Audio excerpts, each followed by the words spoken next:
Hi అండి, అందరికీ నమస్తే. నా పేరు Chandana. Welcome back to instant recipes. ఈరోజు వీడియోలో నేను మీ అందరి కోసం కొబ్బరి పాలతో సేమియా ఎలా తయారు చేయాలో చేసి చూపిస్తానండి. నేను చేసి చూపించబోయే ఈ కొలతలతో కనుక మీరు ఈ సేమియాని చేసుకున్నట్లయితే పర్ఫెక్ట్గా సేమియా అనేది వస్తుందండి. ఈ వీడియోని మీరు లాస్ట్ వరకు స్కిప్ చేయకుండా చూసినట్లయితే నేను ఏ టిప్స్ చెప్తున్నానో మీకు అర్థమవుతుంది. పోదామండి. ఈ కొబ్బరి పాల సేమియా కోసం ముందుగా ఒక కొబ్బరి చిప్పని తీసుకోవాలండి. ఫుల్ కొబ్బరిని తీసుకోండి. ఈ కొబ్బరి చిప్పల్ని ఇలా చిన్న చిన్న పీసెస్గా కట్ చేసుకోండి. మీకు ఎంత వీలైతే అంత చిన్నగా ఈ పీసెస్ని కట్ చేసుకోండి. నెక్స్ట్ ఒక మిక్సీ జార్ తీసుకొని ఆ మిక్సీ జార్లోకి మీరు కట్ చేసుకున్న కొబ్బరి పీసెస్ని వేసేయండి. ఇప్పుడు మూత పెట్టేసి ఒకసారి కోర్సుగా గ్రైండ్ చేసుకోండి. ఇదిగో ఇలా గ్రైండ్ చేసుకున్న తర్వాత దాంట్లోకి 1/2 లీటర్ వరకు వాటర్ని యాడ్ చేసుకోండి. ఇలా యాడ్ చేసుకున్న దాన్ని మరొకసారి కోర్సుగా గ్రైండ్ చేసుకోవాలి. ఓకేనా? మరొకసారి కోర్సుగా గ్రైండ్ చేసుకున్న తర్వాత ఇదిగో ఇలా మొత్తం పాలలాగా వస్తుందండి. ఇప్పుడు దీన్ని మీరు ఒక బౌల్ తీసుకొని ఆ బౌల్లోకి ఈ పాలనన్నిటిని వడకట్టేసుకోండి. ఓన్లీ పాల వరకు సపరేట్ చేసుకోండి. ఈ కొబ్బరి మిక్చర్ని అండ్ అలాగే పాలని రెండింటిని సపరేట్ చేసుకోవాలి. ఇప్పుడు మిగిలిపోయిన మిక్చర్ ఉంది కదండి, మళ్ళీ దాంట్లోకి మరొక 1/2 లీటర్ వరకు వాటర్ని యాడ్ చేసుకోండి.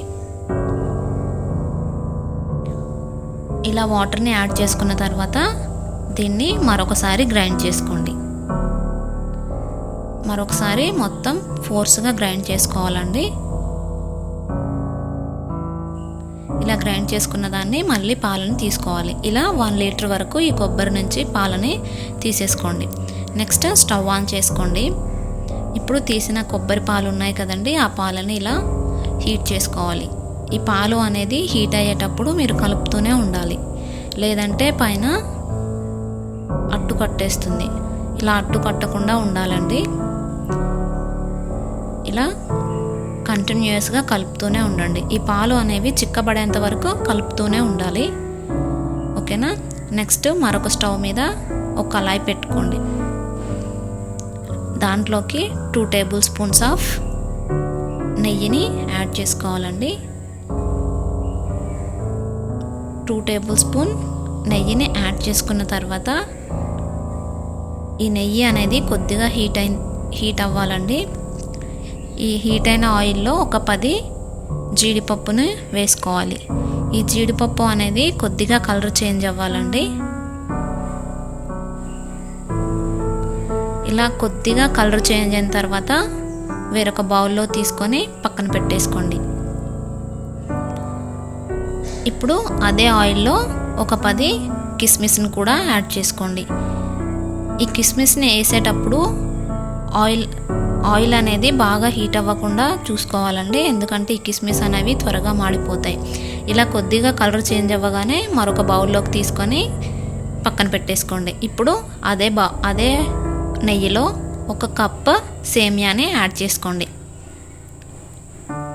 ఈ సేమియా అనేది కొద్దిగా గోల్డెన్ కలర్లోకి వచ్చేంత వరకు వేయించుకోండి. ఈ సేమియా వేయించుకునేటప్పుడు మీరు కలుపుతూనే ఉండాలండి, లేదంటే సేమియా అనేది అడుగున మాడిపోతూ ఉంటుంది.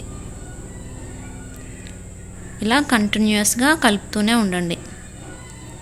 ఇలా ఒక 10 మినిట్స్కి సేమియా అనేది కొద్దిగా కలర్ చేంజ్ అవుతుందండి. ఇదిగో చూసారా, సేమియా అనేది గోల్డెన్ కలర్లోకి మారిపోయింది. ఇప్పుడు దీంట్లోకి మీరు ఏ కప్పుతో అయితే సేమియా తీసుకున్నారో అదే కప్పుతో 2 కప్స్ వాటర్ని యాడ్ చేసుకోవాలి. ఇప్పుడు ఈ సేమియా అనేది ఈ వాటర్లో ఉడికిపోవాలండి. ఒక 5 మినిట్స్కి ఈ వాటర్లో సేమియా అనేది కుక్ అయిపోతుంది. ఈ వాటర్ అంతా కుక్ అయిపోయిన తర్వాత చూడండి, ఇలా మొత్తం వాటర్ అనేది ఏం లేకుండా చూసుకోవాలండి. చూసారా, ఇప్పుడు వాటర్ అనేది ఏమీ లేదు. ఇప్పుడు దాంట్లోకి ఇలా మెత్తగా ఉడికిపోవాలండి. పట్టుకుంటే ఒకసారి చూసుకోండి. ఇలా మొత్తం మెత్తగా ఒకసారి ఉడికిపోవాలి. ఇప్పుడు దాంట్లోకి పటిక ఉంటుంది కదండి, మనం తినే పటిక, గుళ్ళో ప్రసాదం లాగా పెడతారు, ఆ పటికని 1 కప్పు వరకు తీసుకోండి. 1 కప్పు అయితే స్వీట్ అనేది పర్ఫెక్ట్గా సరిపోతుందండి. ఇలా 1 కప్పు తీసుకున్న తర్వాత దాని అంతటిని ఒకసారి కలిపేసుకోండి. ఈ పటిక అనేది మొత్తం కరిగిపోవాలండి. ఇలా కరిగేదాకా కలుపుకుంటూనే ఉండండి. నెక్స్ట్ ఈ పటిక కరిగిన తర్వాత ఇది కొద్దిగా లూజ్ అయిపోతుంది, కలర్ కూడా కొద్దిగా చేంజ్ అవుతుందండి. దీన్ని ఒక 2 మినిట్స్ వరకు ఉడికించేసుకోండి.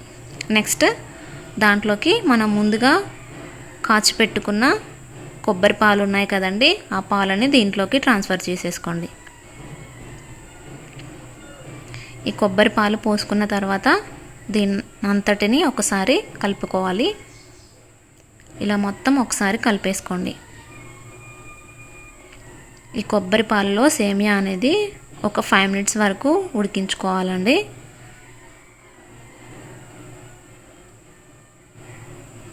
చూసారా ఎలా ఉందో? ఒక 5 మినిట్స్ వరకు ఉడికించేసుకోండి. మరీ ఎక్కువసేపు ఉడికించుకుంటే పాయసం అనేది గట్టి పడుతుందండి చల్లారిన తర్వాత. ఇలా కొద్దిగా వాటర్ ఉన్నప్పుడే దించేసుకోవాలి. ఇప్పుడు దీంట్లోకి కొద్దిగా యాలకుల పొడిని యాడ్ చేసుకోండి. నేను యాలకుల పొడి యాడ్ చేసేటప్పుడు వీడియో తీయటం స్కిప్ చేశానండి. ఇలా ఉడికిపోయిన దాన్ని ఒక బౌల్లోకి ట్రాన్స్ఫర్ చేసుకోండి.